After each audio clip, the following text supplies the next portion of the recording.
Next question, 24th one. Which system of the human body reaches 90% development even before a child enters the primary school? Answer is nervous system. Option A. ஒரு குழந்தை தொடக்க பள்ளியை அடையும் முன் எந்த உறுப்பு மண்டலம் 90% வளர்ச்சியை அடைகிறது? நரம்பு மண்டலம். Language as the uniquely human accomplishment etched into the structure of the brain was proposed by Chomsky. மொழியானது மனிதனின் ஒரு தனித்துவமான சாதனையாகவும் மூளையின் கட்டமைப்பில் பொதிந்துள்ளதாகவும் முன்மொழிந்தவர் Chomsky. Emotional expressiveness of social smile emerges at எந்த ஏஜ் அப்படின்னு எடுத்துட்டிங்கன்னா பர்த் டு 6 months. சமூக புன்னகை என்ற உணர்ச்சி வெளிப்பாடானது முதலில் வெளிப்படுவது பிறந்தது முதல் 6 மாதங்களில்.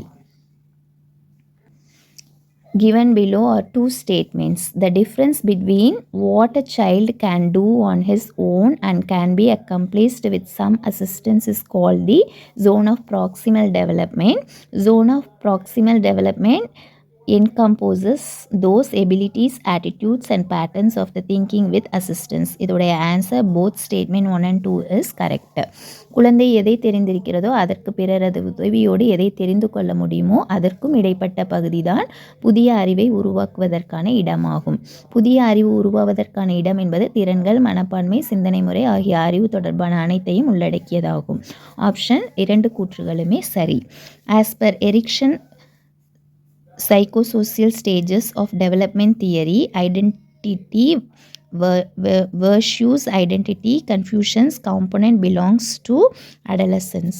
எரிக்சனின் உளவியல் சமூக வளர்ச்சி நிலை கோட்பாட்டின் அடிப்படையில் தன் அடையாளம் மற்றும் தன் அடையாள குழப்பம் என்ற கூறானது இப்பருவத்தில் அடங்கும். குமர பருவம்.